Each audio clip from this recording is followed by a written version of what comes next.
So welcome to this week's Blab for the Love of Running. We'll go around the table, as it were, introducing ourselves. So my name's Alison. I'm from Run for Your Life Coaching in New Zealand. I live in Rotorua and it's about 26 degrees centigrade today, so a bit of summer. Next to Jill. Hi, I'm Jill Angie from Not Your Average Runner, and I'm in Philadelphia. We are having the exact opposite weather to folks in New Zealand and Australia. Right now we have 2 feet of snow on the ground and running is on the treadmill. So, and Leah. Hi, I'm Leah Gilbert. I'm from Newcastle in Australia, and I am a running coach and a triathlete, and I run the Body Positive Athletes website and online community. And that's me.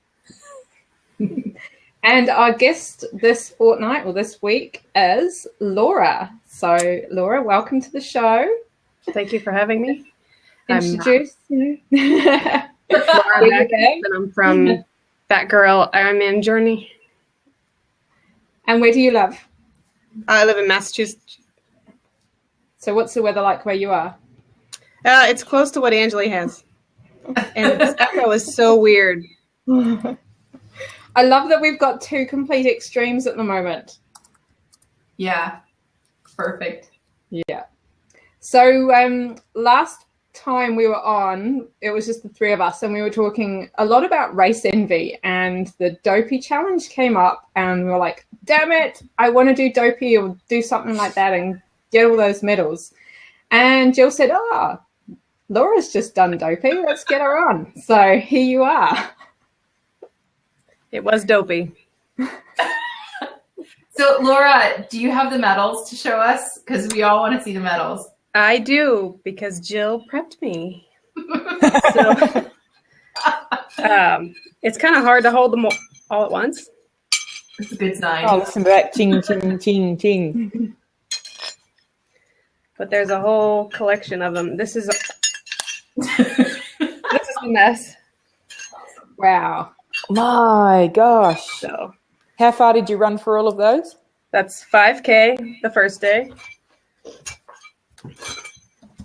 And then 10K this second. Can you see that? Nice. Yeah. 10K the second day.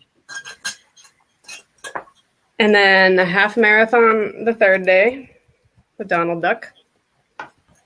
And then a full marathon the fourth day.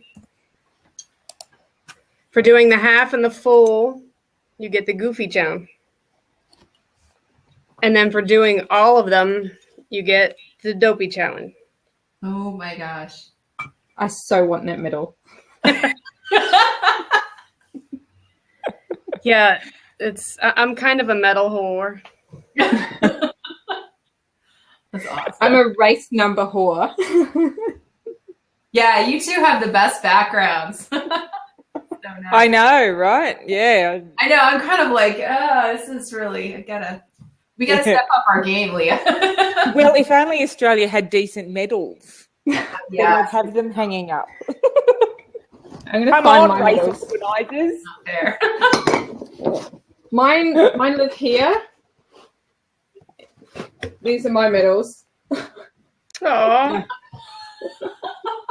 That's a nice box. Oh, there you go. You gotta hang those up. Okay, so This those is my- racks were like $20. Yeah. We're just renting, so I don't want to put holes in the walls. This is my favorite one from last year. Wait, hold it up again. Oh, I love that. The oatmeal. Nice. Ah. It was a virtual, Leah. Virtual race. Oh, see, I really need to get onto those. I need to get Yeah. onto Jill's races Yeah. and get her medals over here. Mm. I know. But yeah, mine aren't as flash as those Dopey ones. So Oh. I'm just going to interrupt and say Canuck, is that, if that's how you pronounce it, is from Toronto. We'll have someone from Toronto on in a couple of weeks, won't we? Sorry to just We to will. change tangent.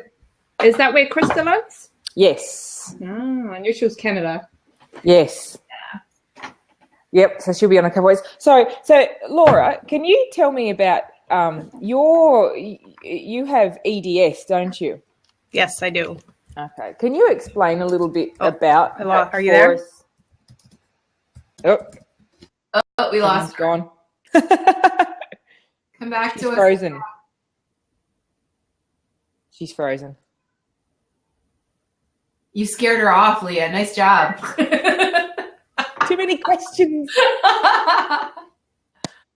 I'll message her on the side, see what happened. Well, just while we try to get Laura back, so kind of asked who Krista was. So I've just typed in Krista Henderson from Born to Reign.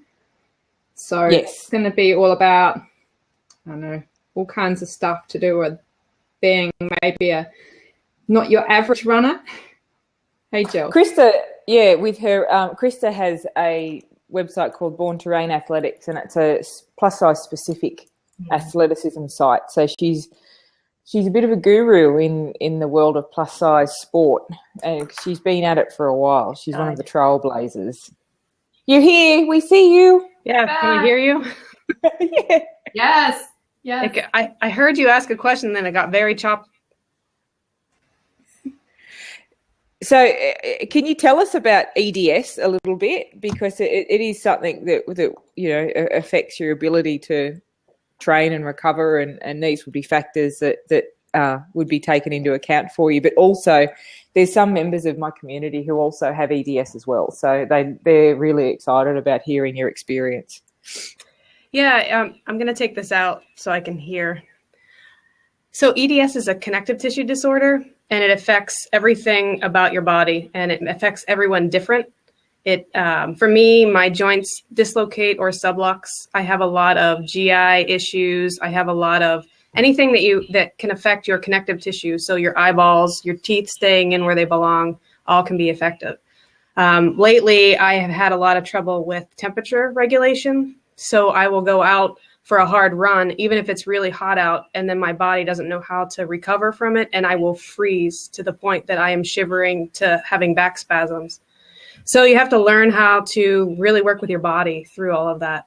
Sometimes it's knowing when to stretch, knowing when to just get into a hot bath, Epsom salts. I have an honorary medical degree from this, I think. But what's really awesome is I have founded a community of EDS athletes. And fantastic. we have found so many people that are always together now. And whether you are doing 2 steps today or doing 3 toe raises in your bed, or if you're going and running 20 miles, everyone is all hanging out together and cheering each other on and showing that you can do it. It just may not look the way you think it looks. What's the name of that community? Is it something that everyone can access, or? Yeah, it's obviously all EDS sufferers can access. Well, it's a Facebook group. It's Ehlers-Danlos Athletes. Okay. But cool. you have to message an administrator. Yeah, understandable. Because we don't let everyone ever in. I don't know why I'm like duplicating. I'm just writing a note on the side if anyone's listening and who has EDS, just so they know what to look for on Facebook if they'd like to join you. How did you find that with your condition, throughout your experience and life, physical activity has been encouraged for you, or you've been discouraged from it? I'm kind of a type A. If you tell me I can't do something, I'm going to go do it. But the medical community says, no, don't do it. But it turns out it's wrong. Yeah. You need to stay active. It's the only way things are going to work on your body. Yeah. Okay. And so tell us about, I am intrigued totally by not only the whole medaling experience thing of the Dopey challenge, but how on earth you prepare and recover, and how, tell me about that from a performance perspective for you. What was your preparation? Ironman. And I just... I did Ironman in 2013, and then I decided I was doing it again. Yep. So that was in November. I DNF'd at mile 18, not through any physical issues. It was due to my bike. Yep. But I just took my training from Ironman into the Dopey. and then what I did was load the runs. So in a typical Ironman training or in a marathon training, you would do, your taper and then your one long run. Well, I would do long runs back to back. And I think having EDS actually helps, believe it or not, because I'm just used to being in pain and my body can recover quicker. And I'm used to being able to, you have IT band syndrome today. You have, something else going on. Okay, just go run. Okay. And throughout the actual weekend event, how did you break each race down, or did you sort of how did you mentally get your head around? I mean, you have done an Ironman, and that's across the course of so many hours in one day. How was it different for you getting your head around having to back up each day with sort of a night in, sleep in between? So my friend Laura and I, we had Laura Squares that did both Ironman and Dopey. We didn't go to parks. Everything was about what we were doing, what we were eating. We ate healthy.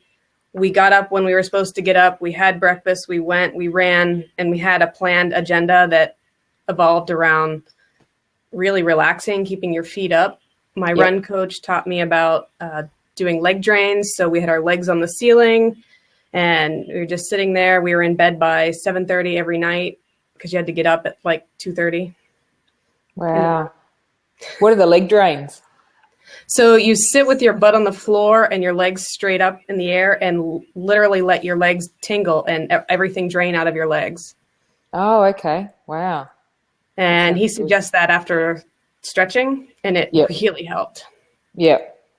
Was there one of the races that was particularly tough? I know that, the marathon, obviously you'd assume that might be tough, but was there one of them that you were just like, wow, okay, how do I do that? Was the marathon. Yeah. The half was actually awesome. Understandable. Yeah. I had a PR on the half. I run everything by perceived exertion, not by anything else. And it was the same easy. I could do everything. Yeah. But then I got to the marathon and something happened to the bottom of my feet. The tendons in my bottom of my feet just weren't cooperating. It was twisted. It was pulling my toes forward. I said I wanted to cut my feet off at least 7,000 times that day. My friend Kelly actually grabbed me by the hand and pulled me up some of the little embankments. So we really got each other through it, and she was phenomenal. Yeah, wow. We were chased by the balloon ladies for the last 6 miles, so that kind of kept me going, more from an anger perspective. But if I didn't see them, I don't know if I would have kept hurrying. Yeah. Can I take it? It really sucks when you see them. Can I take it right back to the start? When did? Oh, sorry. Yes. When did you decide that you were going to do Dopey? And because I'm assuming you would have had to have entered it before the Ironman fell through. Yeah. So there becomes where I'm a crazy person again, and someone tells me I can't do it, and I must do it. So someone else in the EDS community basically said, yeah, if you have EDS, you shouldn't do a marathon. So that was my answer. Fine, I'm doing Dopey. I'm not going to just do a marathon. I'm going to do all the races all at once. Yeah, all of them. Got to go all in. And when did you? Right, go big or go home. I'm guessing there was a big temperature difference as well between Massachusetts and Florida. Not really. We had a really warm December. So that would have helped acclimatize for the event. Yeah, and Florida is unpredictable. So it was chilly in the mornings, and then it would warm up. Originally, it was supposed to be really hot, and I was worried, but it was pretty cold. And a lot of people there were freaking out, but us New Englanders were like, hey, this is great. And how long before Dopey started did you arrive in Florida? Oh, did I? Wednesday, I think. And it started on the Thursday? Yeah, and it started Thursday. So you had no park visits at all. It was just purely the run. Yeah, it was just the run. See, I would have to do the parks. I'm actually thinking of going out to California, and I definitely will go to the park out there. So Kanopka's asked, can you get 42.2 Ks while staying in the Disney grounds, or is it all out and backs? So I don't know, do you want to go through all the different courses for the event? Yeah, so you run all over the place. You run a lot on the back streets. You see the backside. You see the trash collection. You see where all the cars are going in and out. You're only in the parks part of the time, but it's pretty cool when you're home. What was the best thing you ran by in the parks? What was the nice finish line? Which one? The finish line. Aside from the finish line. I really liked the Epcot on the first day. I think some of you have seen my pictures. It was just the sun rising that you don't normally get when you go visit the park by yourself. And it was the sun behind Epcot, and it was still lit up. So that was beautiful. So how many people were in each of the races? I mean, are these like really big races, or are they a little smaller? Gigantic. Wow. I think there were 70,000 total. There were 7,000 Dopies, and I think 12,000 in the half, and maybe 20 in the full.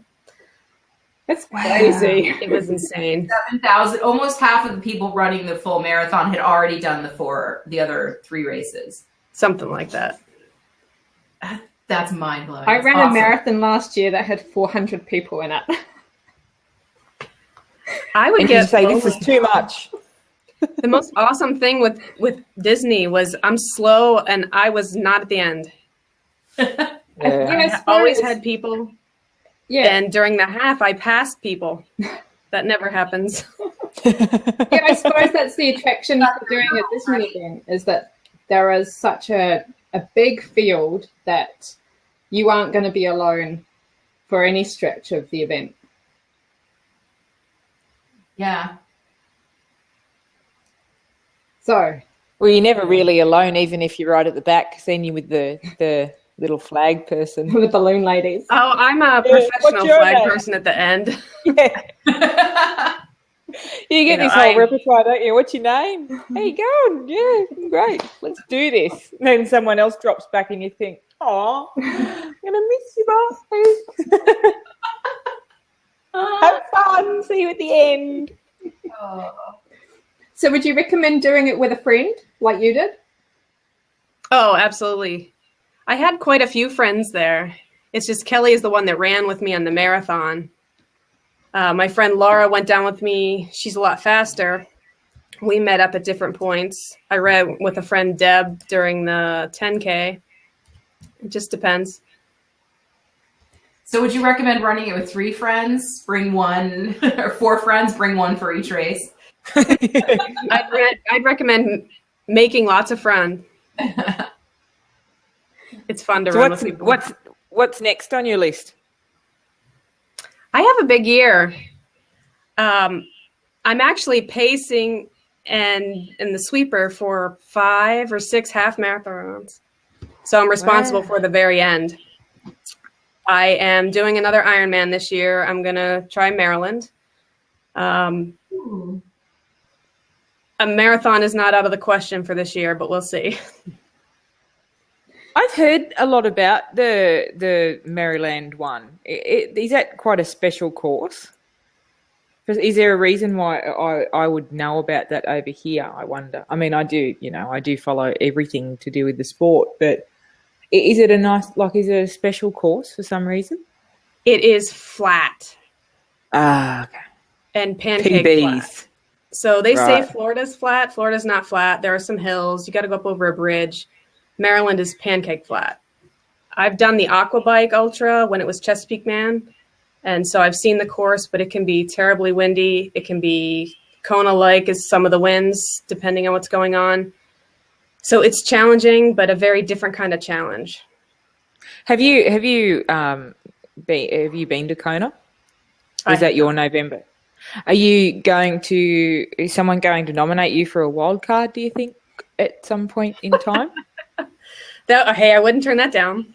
Yeah, it would be amazing. It would, like, I think you'd be a fantastic candidate for it, because you actually have to have completed one full Ironman in that year to qualify for a wild card, don't you? I have no idea. You can tell I've looked into it.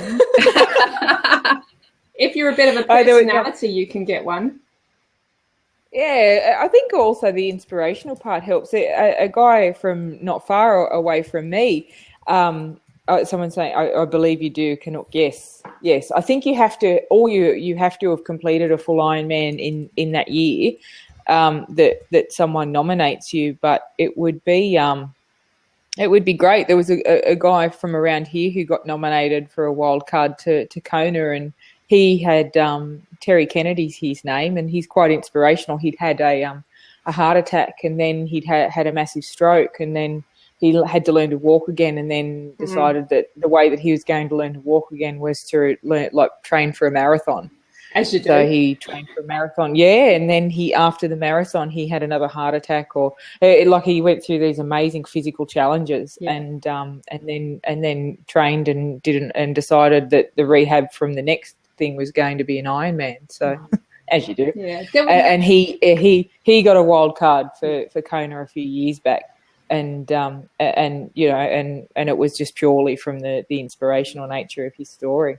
There was a woman from New Zealand who got a wild card in 2004, and she was featured on the NBC program as part of all that. Her name is Tracy Richardson, and she has 2 children with cystic fibrosis.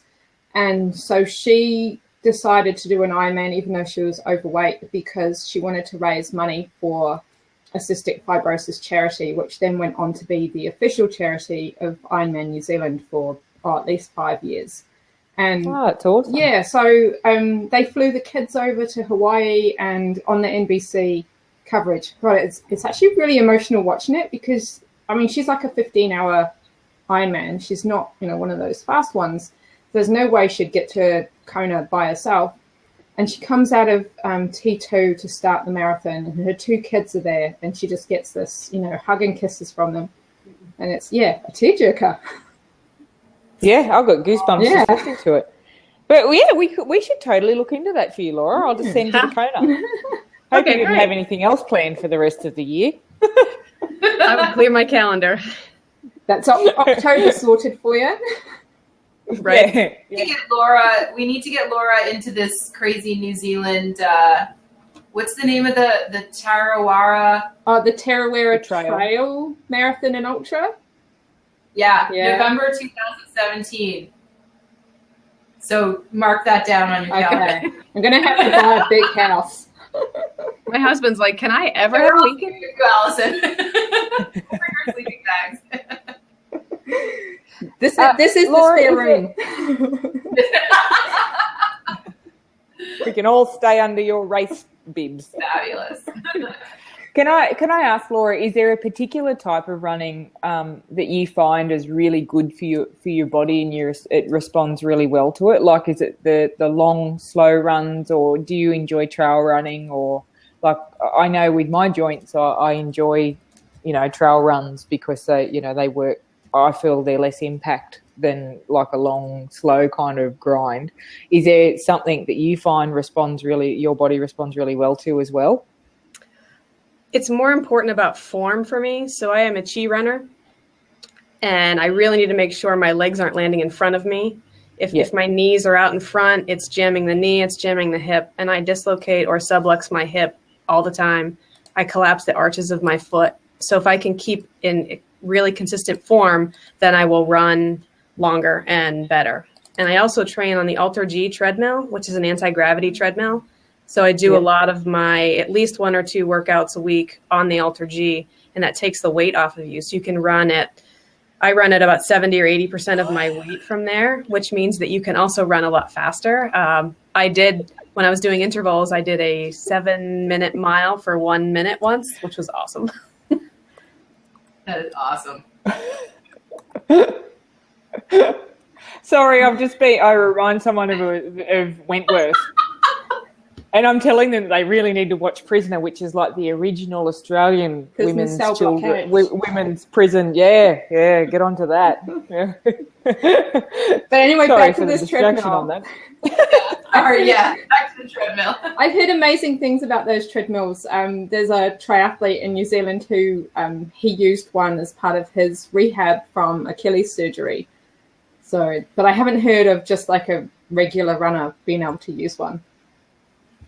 Is that how you got into triathlon, other than sort of sticking it up to people that doubted you and said that it's something that you'd never do? Do you find the cross training is the perfect therapy for you? I stumbled upon it. Yeah. So I live right next to what was the Danskin course, and it was a She Rocks and an Iron Girl triathlon course. I live a mile away from it. And a friend said, hey, why don't you do this triathlon? And I literally told her to go to hell. And at the end of the week, I went, well, why not? So then I trained for the entire year. And then I think it was 4 weeks before the race, I fell off my bike and broke my arm. Which I was talking to Jill about this earlier. Don't stick your arm out if you're falling down. Just fall on the side of your arm. Don't put your arm out. Yep, exactly. So then I had to wait a year, and then just because I'm that personality, it's just what's next. Okay, what's next? And suddenly I'm doing an Ironman. I don't know what I was doing that for. And how many half Ironmans have you done too? Because like, it's not like you do an Ironman and then you do nothing, right? Like you have like kept yourself half Ironman ready, because I know you do some of them like, oh, hey, let's just sign up for this one in a couple weeks, and because you're already trained up. I do a lot of aqua bikes because running is terrible and I don't usually make the cutoffs. So I technically did Eagleman this year, but I'm a DNF because I don't make the cutoffs. Mm-hmm. So I don't know. I do a couple of those a year as well. How do you and it's not asking in a bad sense, how do you, like with the DNFs that come along, how do you process them? Like, how do you, what advice do you have for people about being able to not take it as a sign of failure? Because, I mean, I don't, because you recognise, the amount of training that the person's done, and so many things can happen on the day. So, I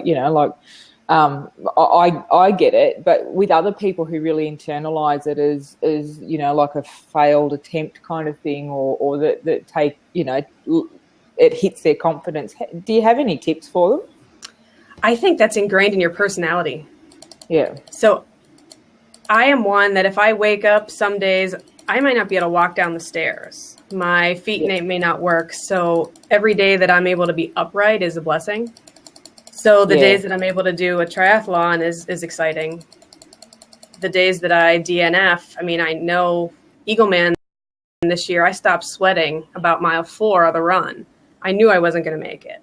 My bike this year on Florida when I DNF'd, I mean, I had a mechanical, but I knew I wasn't going to make it at mile 50 of the bike. I had so many friends and people on my blog that said, why did you go onto the run? Why didn't you stop? I'm like, I'm going to go until they tell me to stop. Yeah. So I think it's just a personal, getting to the start line is a huge accomplishment. And I don't think a lot of people understand that. And the people that are upset are also the ones that will say, I can't believe I only ran a 9-minute mile today. Oh, yeah. I live for a 9-minute mile. I know, right? Someday. I think I was having this conversation with one of my community members the other week, and she was talking about how she's doing an obstacle course, and it just happens to be a month or so before a half marathon and a run leg or a bike leg and a half Ironman, and I said, I would just think, no, I'm just going to hurt myself and pull out if it just got too hectic for me. And she was saying, I can never finish, I could never not finish. It's like finish or die. And it was a really interesting conversation, because then we got to the pros on the Ironman courses and the half Ironman and all those sorts of the bigger races, when if they haven't if they've not come off the bike well, or their bike pace isn't going well, they just go, nah, I'm checking in, not my day today. I'll go and do another one. Whereas for a lot of us, like grassroots sport people, a DNF is just like, you know, you just try and do everything before that happens. Whereas I think it's how, as you said, it's how you process it and what you perceive it to be. Like it's sort of a detaching the emotion away from it, if that makes sense. Yeah, it does. It does. I had an interesting conversation last week or so at our running clinic, info night. We've just started our marathon training clinic for the Rotorua Marathon, and I was wearing my Ironman jacket, and I'm co-leading the 5-hour pace group. And this guy comes up to me and he goes, "What's an Ironman doing a 5-hour marathon for?" And I was just like, "Oh, but I've done a 4:30." And it's like, man, why am I having to just kind of justify myself? And I was just beating myself up about it. Yeah, Right? Not to you. I slept on it and I wrote a blog the next day, and I was just so furious with myself. But basically, like, he's never done an Ironman before, therefore he doesn't know. Yeah. You can take 7 hours or more to do the marathon in an Ironman. My first one, I took almost 7 hours. I've never gone under 5. And I don't care. I was 7:45. What does it matter? I was told something very important when I started out this journey, was that never stop and justify anything to anyone. And it's hard because you're like, oh, but, you know, like, because the first thing you talk about is what time did you know, I've done a marathon. Oh, what time were you? Well, I haven't done a marathon yet. But it's like, oh, I haven't done, you know, but I only run, you know, I've only done a 2:40 or I've only done a 2 something. It's like, who gives a stuff what you've done? You know, you could have sat on the couch that day and just decided not to do anything, but you didn't. You got up and you trained and you ran. And it was at a personal achievement, and you personally grew from it, and you developed, and you got resilience, and, you know, like, your health improved. And yeah, it's amazing the value that people sort of play, like, they just lose that ability to say, maybe don't ask them that. I don't answer No, it. you did an Ironman. Yeah. That's more than I said. I finished. People. Yeah. So I think and I've said that. Faster than you, right? How fast did you go? Faster than you. I'm using that one. Yeah, anyone that's making fun of my time or asking snotty questions, I'll say, wait, what's the longest race you've done? Yeah. Come on, why don't you go on a 100-bump bike ride with me? Yeah. Run next to me and tell me all about it. He kind of walks like a chicken, this guy, with his, you know, his pecs, and he's training for us. He's quite a little guy. And if you're watching, don't ask next time. He could be watching. Don't ask those questions next time. Yeah, don't tell me that I should be running faster than I am. I am enjoying myself and, as Canuck said, getting my money's worth. I paid... My speed requirement is based on the cutoffs. Yeah, I paid $800 for that race. I'm going to get every damn cent worth. Yeah, exactly. That's exactly right. I'm just going to have a look for... I had a specific EDS question that I was supposed to ask you, Laura. Okay. So I'm just going to find it now. So you guys talk amongst yourselves. So can I ask an EDS question? Because I'd never actually heard of it until I heard about you. So was it something that was diagnosed when you were a kid or an adult? I mean, how do you find out you've got this? It's actually very underdiagnosed. I learned about it through triathlon because I thought I just had weird bar tricks. I'm very flexible. Things like my fingers bend back, my feet turn sideways, my arms. This is one I always do to show. Like, my arms just flip inside out. You shouldn't really show all of your tricks because it's bad on your joints. But I had really bad migraines, and I never, ever connected the dots. And I was doing a triathlon, and I was walking with this woman, and we both were talking about migraines and our weird bar tricks. And I went home and went, I wonder if they're related. And so I looked it up, and it turned out that hypermobility and migraines kind of go together with EDS. So then I started talking to my doctor about it, and he went, oh, yeah, that sounds like it. So then I started investigating, and I was eventually diagnosed, but it wasn't until 2007. So quite recent still. Yeah. So do you find with a lot of the medical professions not recommending that, physical activity to the extent that you do you find that there's not much information out there that helps you understand how, do you find your own path with recovery and training and what suits and what's good for your body and how you recover best? Is there not that much information out there for you specifically to sort of to go to other than your own experience, or? No, there wasn't a lot, but our community is over 800 strong right now, and we have a lot of bloggers and authors, and I'm not the only Ironman. There are a lot of endurance athletes. There are a lot of people that are just at the beginning. We have yoga instructors. We have equestrian people. I don't know what that's called. But everyone is bringing to their own, they're bringing everything to the table and all sharing. How do I do this? How do I help my daughter with her cheerleading? How do I let my son play football and do this? And everyone has been able to help each other in the community. That's pretty awesome. Horse riding type people. Yeah, horses. Someone's making fun of me, equestrian people. Don't worry. When you ride horses, what do you call that? I guess with that, is there any way you all sort of as a community pooling together to try and get some medical research happening that starts and really puts some context to the condition and that supports what you all know, the role of physical activity in your condition? Like you sort of working towards turning the tide on popular opinion in that way, or you guys are just like, screw them, we're all just going to hang out and a little bit of do our own both thing? Yeah. There are some physicians now that say, oh yeah, you do have to stay active. We don't have ligaments, so the only thing you have is your muscles, and if you let those atrophy, you're just a blob on the floor. Yeah. So they are coming around and they are getting together, but they're still saying things like no running, and I disagree with that. It just may not look the way you think it should look. You're not going to be sprinting. You're not going to be out there pounding the pavement, but you can still run. Yeah, just doing it your way, whatever way is going to keep you active and not risk you of, injury, I suppose. That's why chi running is great.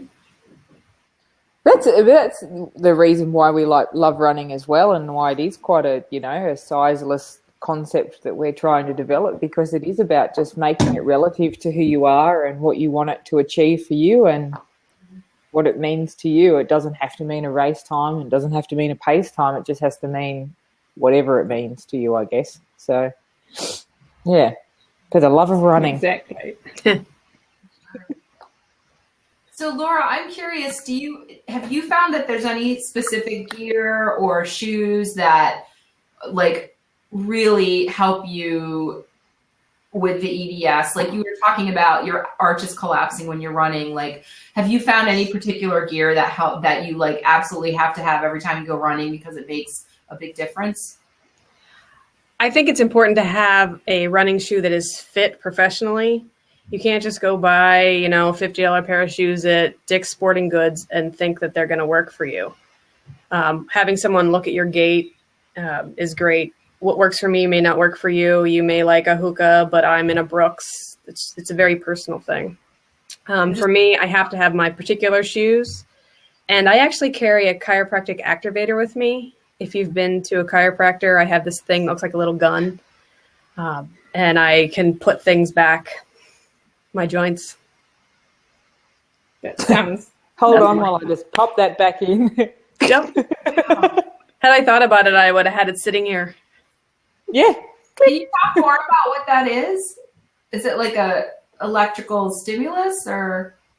I have that, but I don't carry it on my runs. It just looks like a little gun, and it will just go pop, and it helps. It clicks. I don't even know how to describe it. Maybe John can find for me. Production assistant. John. Yeah.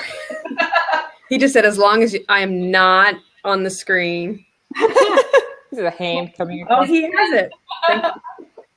That's awesome. So it's this, and it makes this, and it's this really slight like tap, and it will put your joints back. You have to be trained in it, and a chiropractor would use it but I will put my arches back together, or the side of my knee or my neck. Did you have any issues crop up during Dopey that required you to use that, or do anything? No, I had a brand new issue on Dopey. I'd never had that one before. That was the tendon in the bottom of my foot just completely seizing up on me. How did you cope with that? Like, did you have to take your shoe off and work it, or what did I swore a lot. Yeah, other than sort of just wanting to crawl to the I cut off my feet. By someone else. Kelly dragged me up some hills. I'd stop and put BioFreeze on the bottom of my foot. It would help for about maybe a minute and a half. And just turn your brain off, turn the pain off, and go. Yeah. Well, that's remarkable. I'm inspired. I know.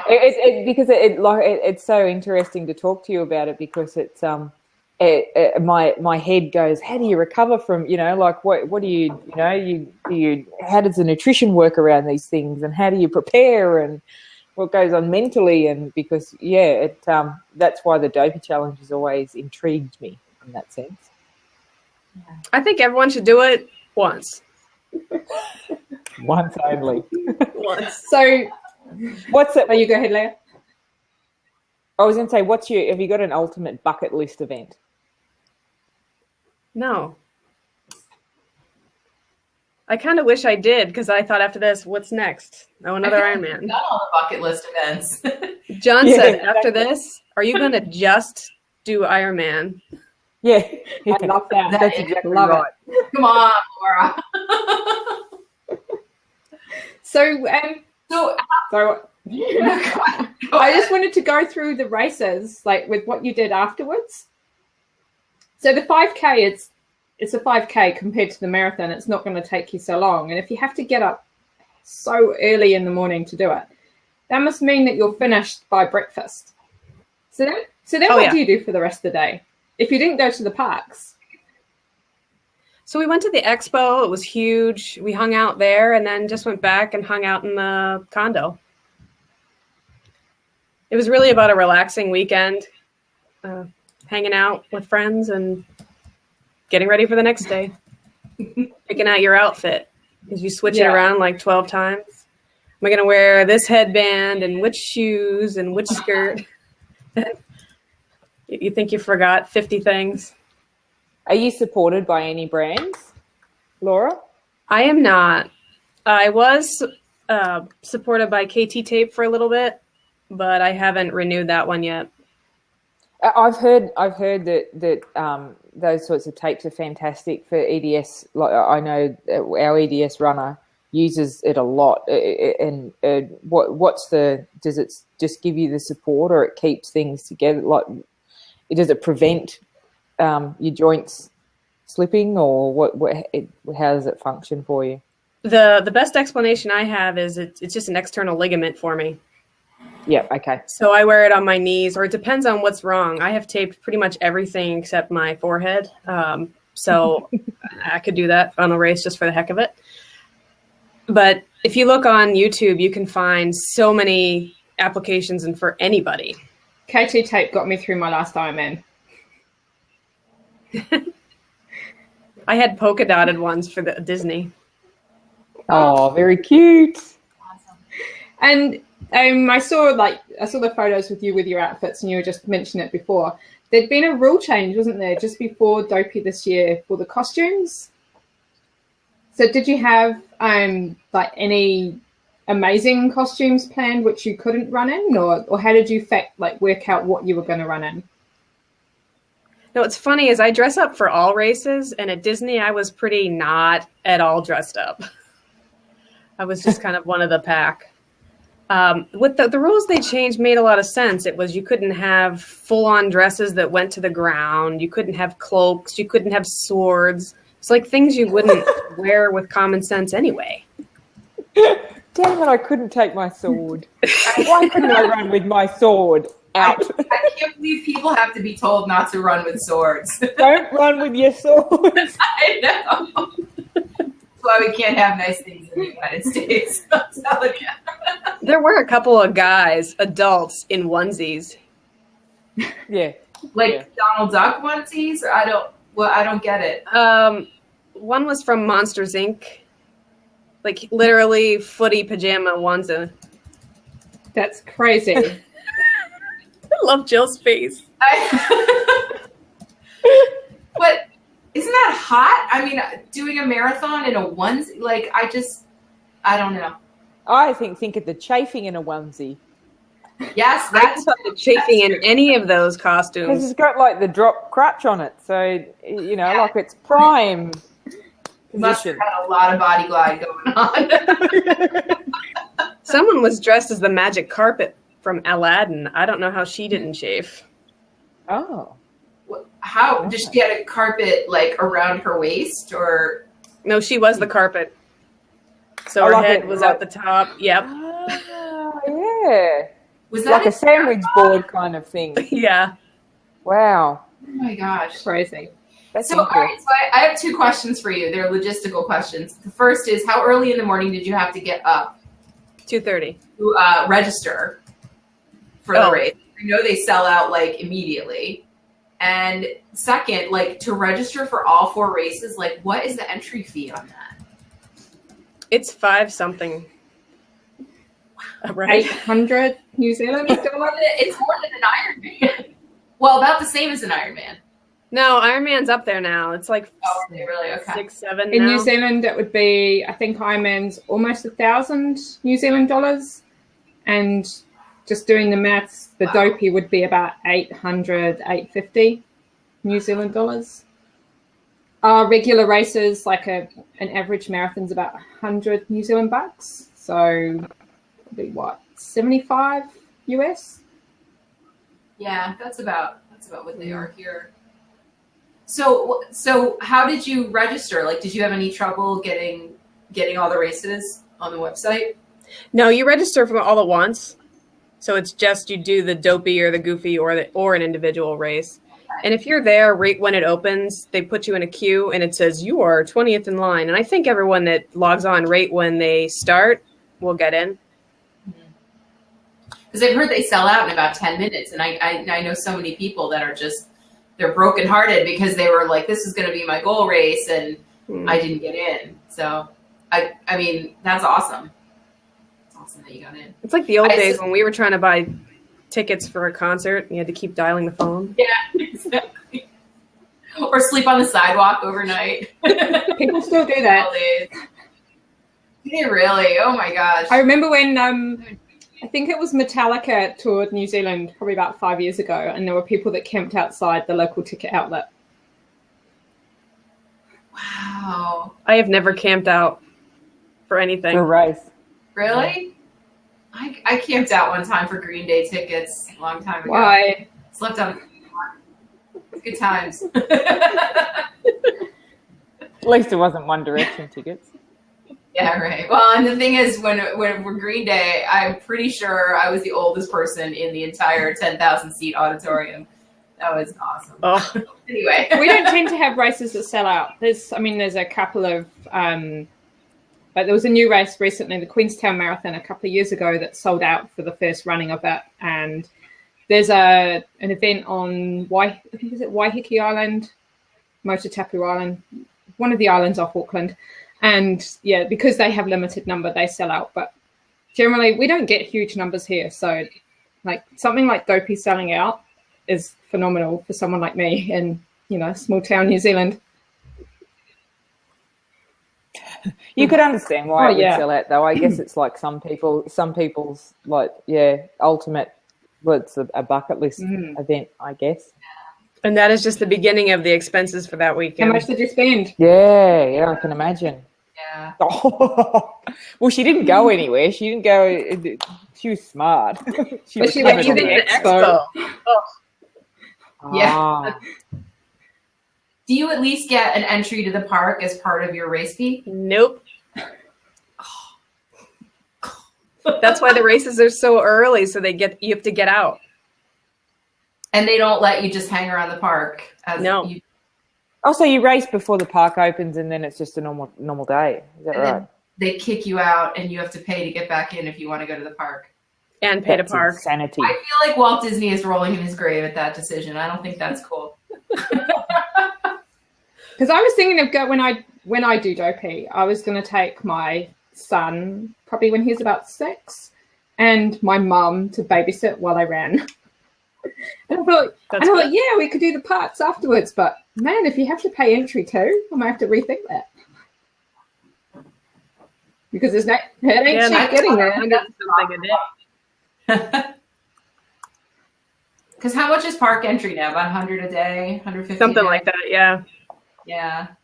Compared to the flights and the $500 a night for your condo or your room, and the $50 a meal to buy them. It's quite a.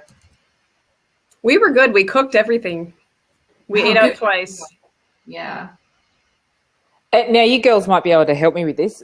One of our viewers is Roman has trouble with his calf cramping, I think, and knotting, and ideally is looking for something. We're talking foam rollers and stuff over on the side here.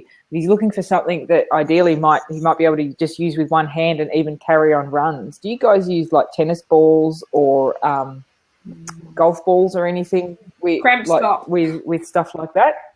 I use the stick. It's about, it might be a little big to bring on a run, but it's maybe about 14 inches long, and it's plastic and has these like little rollers, and it's flexible, so you can like bend it around your calf. But that probably isn't something to bring along on a run. But I roll my calves with that all the time. Feels good. I was going to say, I know a lot of people use a tennis ball or even a small golf ball because it's hard and it just sort of it works it out. Or a frozen Coke bottle as well, or like a frozen drink bottle to roll over night time. But to carry with you, I don't know. You could try a golf ball maybe, and work that. That would fit in your pocket okay, or a tennis ball. Or you get a spray of Cramp Stop. Do you guys have that? So this might fit in your pocket. I don't know. It's not that big. I roll my carry this all the time. Or you get that. Yeah. I love that we all have our running tools. Yeah, good to see you two get past security. One of these, I just strap that to my back and then roll on it occasionally. That's awesome. Yeah. Stop, drop, and roll. Yeah. But yeah. Perfect. Maybe you could try. Yeah, I know a lot of people that use the old cricket ball. Cricket ball's good. The old 6-stitcher cricket ball gets in. I don't do anything while I'm running. I too. just do stuff like if I have sore calves before I run, I just maybe go on the foam roller beforehand. Make sure that they're warmed up before you go out. Yeah.